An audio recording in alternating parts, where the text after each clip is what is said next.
Hello student, स्वागत है आप सभी का आपके अपने YouTube channel Prince food education में। आज की क्लास में हम आपको बीएड सेकेंड सेमेस्टर के टॉपिक ब्लूम टैक्सोनॉमी के बारे में बताएंगे कि ब्लूम ने किसका आविष्कार किया, क्या किया, शिक्षा के क्या उद्देश्य है, ये सब हम बताएंगे। तो आइए स्टार्ट करते हैं। शिक्षा का उद्देश्य। शिक्षा के उद्देश्य की प्राप्ति का अर्थ है बालक के व्यवहार में वांछनीय परिवर्तन लाना। मतलब क्या है इसका कि हमारा शिक्षा को जो प्राप्त करने का उद्देश्य होता है कि जो बालक का व्यवहार है उसमें अनुशासन आए, उसके व्यवहार में परिवर्तन आए। ठीक है, तो यही शिक्षा का उद्देश्य होता है। शिक्षण के कितने उद्देश्य हैं? शिक्षण के दो उद्देश्य हैं। पहला उद्देश्य है अनुदेशात्मक उद्देश्य और दूसरा उद्देश्य है सामान्य उद्देश्य। ठीक है, अनुदेशात्मक उद्देश्य इंस्ट्रक्शनल ऑब्जेक्टिव, सामान्य उद्देश्य मतलब स्पेसिफिक ऑब्जेक्टिव। हमने पढ़ा शिक्षा का उद्देश्य क्या है। शिक्षा का उद्देश्य है बालक के व्यवहार में वांछनीय परिवर्तन लाना और शिक्षण के दो उद्देश्य हैं, अनुदेशात्मक उद्देश्य और सामान्य उद्देश्य। आप सोच रहे होंगे मैं सबको क्यों बता रही हूँ, क्योंकि ब्लूम जो है वो इससे रिलेटेड है। अब बीएस ब्लूम ने क्या किया है, अनुदेशात्मक उद्देश्य को तीन प्रकार में विभाजित किया है। जो हमने शिक्षण के दो उद्देश्य पढ़े, अनुदेशात्मक उद्देश्य और समान उद्देश्य, उसमें से ब्लूम ने अनुदेशात्मक उद्देश्य जो इंस्ट्रक्शनल ऑब्जेक्टिव है उसको तीन प्रकार में बांटा है। कौन से? संज्ञानात्मक उद्देश्य, कॉग्निटिव डोमेन, भावनात्मक उद्देश्य, अफेक्टिव डोमेन और तीसरा है गत्यात्मक उद्देश्य जिसे साइकोमोटर डोमेन कहते हैं। इसको कैप से पढ़ते हैं। कैप से सी से याद रखना है कॉग्निटिव डोमेन, ए से अफेक्टिव डोमेन, साइकोमोटर, पी से साइकोमोटर डोमेन। ठीक है, संज्ञानात्मक उद्देश्य, भावनात्मक उद्देश्य और गत्यात्मक उद्देश्य। आइए इसके एक एक पॉइंट के बारे में जानते हैं। तो सबसे पहला पॉइंट है संज्ञानात्मक उद्देश्य, जो कि किसने दिया था? ब्लूम ने दिया था।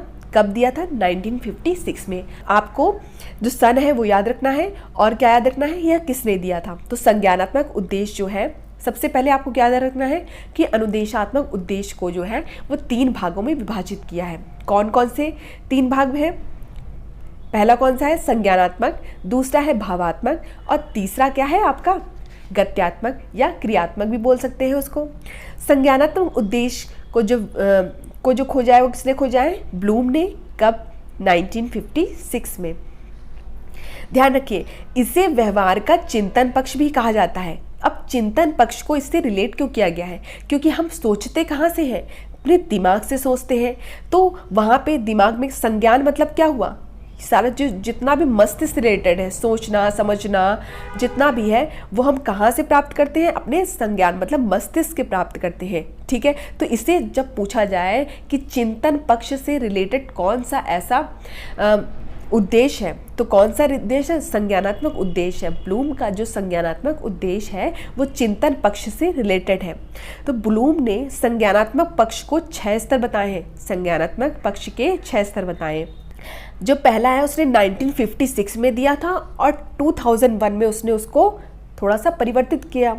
पहले बात करते हैं 1956 की। सबसे पहले उसने बताया ज्ञान के बारे में, नॉलेज के बारे में। सबसे पहले इसका सीक्वेंस लगाने को आता है, आपको याद रखना पड़ेगा। ठीक है, ज्ञान सबसे पहले, ज्ञान के बाद बोध, बोध के बाद अवबोधीकरण, अप्लाई। ठीक है, उसे अनुप्रयोग भी कह सकते हैं। इसके बाद विश्लेषण, फिर संश्लेषण, फिर मूल्यांकन। तो आपने क्या पढ़ा? ज्ञान, बोध, अवबोधीकरण, विश्लेषण, संश्लेषण और मूल्यांकन। फिर से एक बार रिवीजन करा देते हैं। ज्ञान, बोध, अवबोधीकरण, विश्लेषण, संश्लेषण, मूल्यांकन। आपको सीक्वेंस याद रखना है। पूछ सकते हैं कि ब्लूम ने सबसे पहला चरण कौन सा दिया था, तो वो ज्ञान था। सबसे लास्ट वाला कौन सा? मूल्यांकन। लेकिन यह किसके अनुसार था? 1956 के अनुसार था। लेकिन अगर 2001 के अनुसार देखेंगे तो वहाँ पे क्या किया गया है? मूल्यांकन को पहले कर लिया गया है और जो संश्लेषण है वो बाद में। लेकिन संश्लेषण का नाम चेंज करके उसने क्रिएट वर्ड जोड़ दिया है। कौन सा?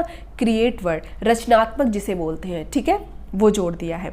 तो आपने ब्लूम के जो संज्ञानात्मक पक्ष है उसके 6 स्तर बताए हैं। वैसे उसने 3 भागों में विभाजित किया है, लेकिन जो संज्ञानात्मक स्तर जो उस 3 भागों के अंतर्गत आता है उसमें क्या किया उसने? उसमें 6 स्तर बताएं, तो 6 स्तर आपको याद रखना है। फिर से एक बार याद रखिएगा, ज्ञान, बोध, अवबोधीकरण, विश्लेषण, संश्लेषण और मूल्यांकन। आपको पॉइंट याद रखना है, ज्ञानात्मक पक्ष के प्राप्त उद्देश्यों का वर्गीकरण ब्लूम ने किया था। ज्ञानात्मक उद्देश्यों के व्यवहारिक रूप में लिखने का श्रेय, ये आपके क्वेश्चन में थोड़ा सा ध्यान देखिएगा, व्यवहारिक रूप में जो लिखने का श्रेय है वो रॉबर्ट मेगर द्वारा लिखा आता है। वैसे तो जो उद्देश्य है वो ब्लूम ने ही दिए हैं, लेकिन जो व्यवहारिक रूप है उसका वो किसने दिया है, रॉबर्ट मेगर ने दिया है। आइए जानते हैं उसका सेकंड पक्ष जो है वो भावनात्मक उद्देश्य। यह किसने दिया है, करथवाल ने 1964 में, करथवाल ने। ठीक है, तो यह अनुभव पक्ष से संबंधित है। भावनात्मक मतलब भाव से नहीं आ रहा आपको कि ये अनुभव पक्ष से संबंधित है, तो अनुभव पक्ष से रिलेटेड जो है उसमें क्या है, भावनात्मक। और इस व्यवहार में ही बच्चे के चरित्र निर्माण भी किया आता है।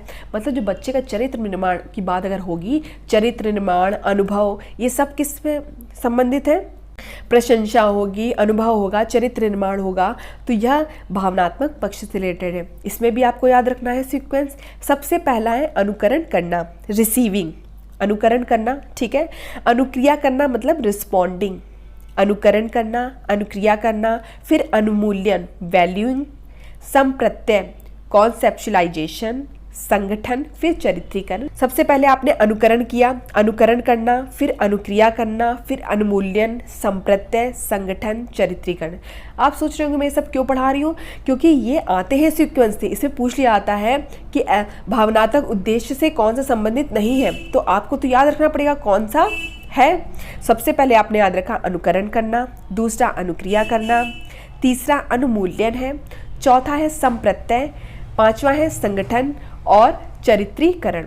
तो उसने सभी जो आपके 3 भागों में विभाजित किया था, संज्ञानात्मक, भावनात्मक और क्रियात्मक, जो जिसे गद्यात्मक कहते हैं, उन सभी को उसने 6-6 में बांटा है।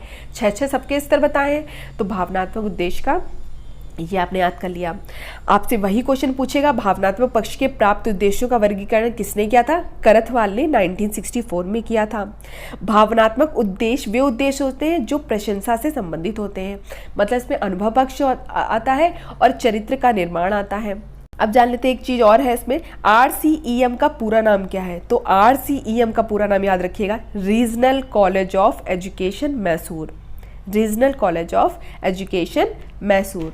अब नेक्स्ट है गत्यात्मक उद्देश्य, जिसे हम क्रियात्मक उद्देश्य भी कहते हैं। तो जो गत्यात्मक उद्देश्य है वो किसने दिया है, सिम्पसन ने दिया है। ठीक है, सिम्पसन ने दिया है, 1969 में दिया था। कब दिया था सिम्पसन ने, 1969 में दिया था। तो पहला उद्देश्य जो संज्ञानात्मक उद्देश्य था वो ब्लूम ने दिया था, दूसरा उद्देश्य भावनात्मक उद्देश्य था वो करथवाल ने दिया था, और तीसरा गत्यात्मक उद्देश्य था सिम्पसन ने दिया है 1969। तो पहला वाला 1956, दूसरा वाला कौन सा है भावनात्मक, जो कि कब है 1964, और तीसरा है 1969। ये याद रखिए, गत्यात्मक उद्देश्य या क्रियात्मक, क्रिया से आपको नजर नहीं आ रहा है तो ये करने पक्ष से संबंधित है। तो जब करना पक्ष की बात करेंगे तो वो गत्यात्मक उद्देश्य हो जाएगा। कौशल की 2 विशेषताएं, कार्य को बिल्कुल सही ढंग से करना और कार्य को जल्दी करना। मतलब कार्य को जल्दी करना लेकिन सही ढंग से करना, यही आता है गत्यात्मक उद्देश्य में, क्योंकि वह क्रिया से संबंधित है। कौशल के 2 प्रकार होते हैं, याद रखिए, पूछे आते हैं, सूक्ष्म गामक कौशल और सकल गामक कौशल। आपको इसकी इंग्लिश याद रखनी है, याद रखिएगा, फाइन मोटर स्किल और ग्रॉस मोटर स्किल। ध्यान रखिएगा, हमेशा क्या होता है, जो शिक्षण होते हैं वो ग्रॉस मोटर स्किल से फाइन मोटर स्किल पे आते हैं। मतलब जो बालक होता है सबसे पहले चलना, दौड़ना, भागना ये स्टार्ट करता है, बाद में वो लिखना स्टार्ट करता है। पहले आपने देखा होगा कि हम छोटे में क्या करते थे, पहले भागते थे, दौड़ते थे, चलना स्टार्ट करते थे, ठीक है, लिखना तो हम उसके बाद स्टार्ट करते थे। तो जो शिक्षण उद्देश्य होता है वो ग्रॉस मोटर स्किल से फाइन मोटर स्किल पे जाता है। ठीक है, अब देखते हैं फाइन मोटर स्किल, जो सूक्ष्म गामक कौशल होते हैं वो क्या होते हैं। फाइन मतलब बिल्कुल सूक्ष्म, वह क्रियाएं जो उंगलियों से की जाती हैं। ऐसी कौन सी क्रियाएं जो उंगलियों से की आती हैं, हम लिखते हैं उंगलियों से है, सुई में धागा डालना, ये सब तो बाद में आता है ना, सुई में धागा डालना, बटन लगाना, ये सब सूक्ष्म गामक कौशल हो गए। तो आपसे पूछ सकते हैं कि जो लिखना है वो किस कौशल के अंतर्गत आता है, तो सूक्ष्म गामक कौशल के अंदर आता है। बटन लगाना, सुई में धागा डालना, यह सूक्ष्म गामक कौशल हो गया।